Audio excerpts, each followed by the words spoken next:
guys, Captain Paul here, and today I want to do a little touch-up video on the 911. This market's crashing video because I got a comment, and I usually don't let the comments get to me, but this one did get to me a little bit because he's talking about my credibility. I didn't create this market crash, and maybe I should explain it a little bit more because there is more to it than just the market crashing. I do think that we are in a little bit more serious times, and people are having to make bigger adjustments than they normally would when they want to go to sell their boats. In some ways, he was right. In some ways, he's wrong. My credibility is I didn't go on that survey knowing anything about that boat except we had a $220,000 offer, and that every other one on the market's $300,000+. I did know that we had a non-working generator, and that was discounted into the price. I think they were asking $229. Our offer was $220, and I didn't get involved with the boat until after that owner, the guy that's buying the boat, called me and said, "Well, we've been talking for a long time, probably 6 months, a year, just like I do with every single one of you guys." And this boat just popped up, just boom, just like that. Same thing with Southern Estate here. It just popped up just like that. I'd been looking at this boat for, and he was looking at that same boat. It was listed at, I think they started at like 320, went to 299, then boom, it went to 329, and that's when he called and said, "Hey, I need to do something, and I need to do it now." Because does he want to be the richest man in the graveyard? Do any of us want to be the richest man in the graveyard? I mean, that's your choice. If you want to take all your money to the grave, because this is one thing that I don't talk about. If it's about money, you're in the wrong. We're all wrong, because buying a boat should be. It really isn't about the money, and if it is, don't get into it, because. And what I mean by that is when a seller is ready to sell. And I'm going to use Southern Estate here as an example.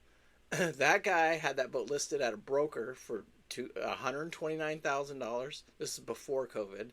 Then he had it listed at $89,000. And I thought $89,000 was a fair price for the boat, actually. And I was thought about calling him. And I'd already talked to him. I've already been through the survey and everything on the boat. But just one day he woke up and he said, "I'm selling this boat today."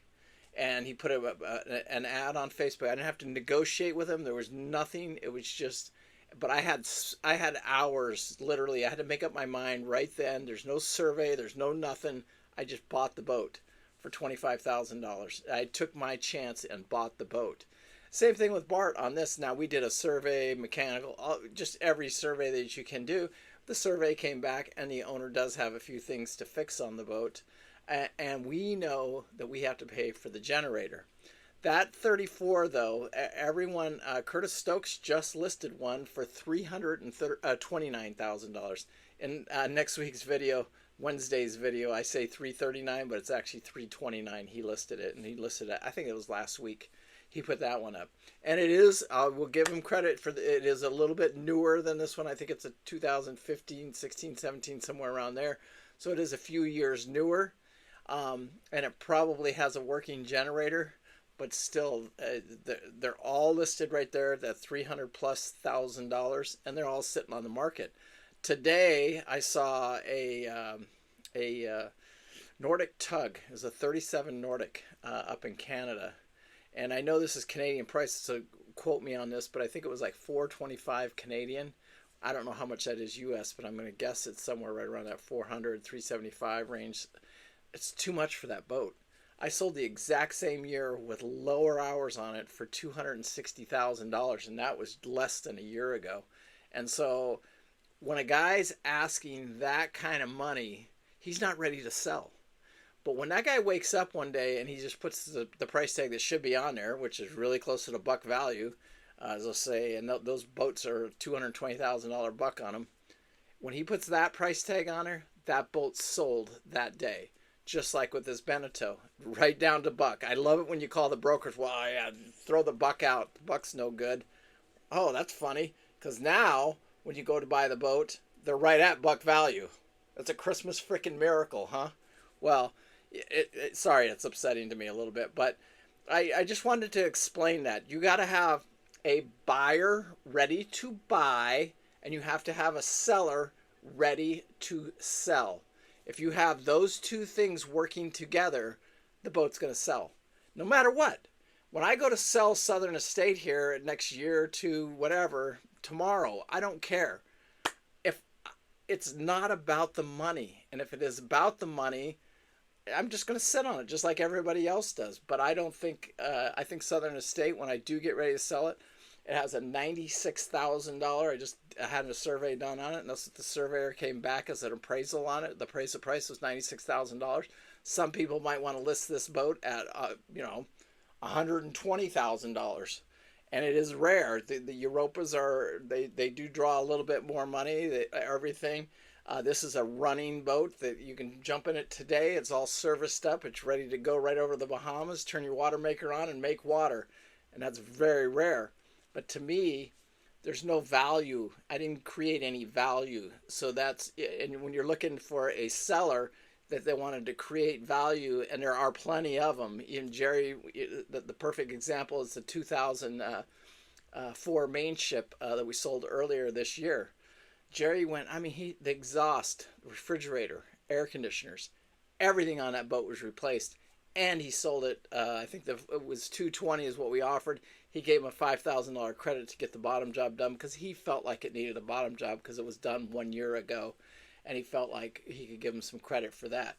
But that boat was absolutely pristine. Like you had an owner, it had less than 1,000 hours on the engine. Those he's ready to sell. I want to sell the boat. I'm ready. And he put it at the market at a good price. And that's why you guys don't see a lot of these boats, because it happens so fast. Like when the minute he dropped that price, it just so happened that Bart was, online that day, saw it, and said, I'm buying that boat. And, we talked on the phone for probably about an hour and a half. And I told him, this is exact words I told him. I said, if you don't put an offer on the boat and lock it up today, you will not have that same opportunity tomorrow. And that's the market we're in, because there is so much out there, and they're so overpriced that when these sellers say, hey, I'm done, because the slip rent, I had checked, because I'm thinking about, I want to move. I'm ready to leave the Keys. So I walked up to the marina office and I said, how much is the slip rent here? $1,900 a month. So that guy that owns that Beneteau 34, he's got nothing less with insurance and the little bit of maintenance, having the bottom scraped, and slip fees and insurance. He's in that boat right there, $3,000 a month. That's what it cost him to have it sitting there, is $3,000 a month. And he talked to the broker, and he just told the broker, sell it. And they came up with the price of $229. She put it on there, and within a few hours, she said she had more phone calls on that boat than any other boat that she's ever sold. And there's a reason for that. And I told Bart that too. I said, if you don't buy the boat, somebody's right behind you with cash to buy the boat, because that's just where we're at. Now, will it go below buck value? I'm not so sure about that, because I don't think there's enough inventory yet of good stuff out there. This was a boat with, again, motors less than 1,000 hours. I think it has 500 hours on a Cummins, so it's tremendous value in this boat. And all of the numbers on the survey, when it's supposed to do 22 knots or whatever it is, it did 22 knots. That's what sold the boat. You had the buyer who said, hey, I'm ready to sell. The money doesn't matter. Just sell it. I don't want to spend $3,000 a month keeping this boat up. Just sell it. Same thing with Southern Estate here. Guy with the owner, he's got I got to think of his name. God bless him. Anyway, he wakes up one day and he just says, I'm selling the boat. And these deals happen, and they don't happen every day, but I do see quite a few of them. So I just wanted to straighten that out. I don't want you guys to think that I failed you in any way. And I cannot find these deals for you. You're the one, if you're in the boating market, you should be looking every single day. And when you see that, you should already know. Nothing more drives me crazy, especially on this 29 Ranger CR, is like, you already know the boat. You know more about that boat than I do. And that's what you should know. That when you're going in, that's what you should know going in as a buyer. And you should be telling me what's on that boat and what makes that boat tick and all that stuff. That's a buyer, if that makes sense. But he's going to buy it at the right price. Anyway, peace out. I want to hear your comments down below.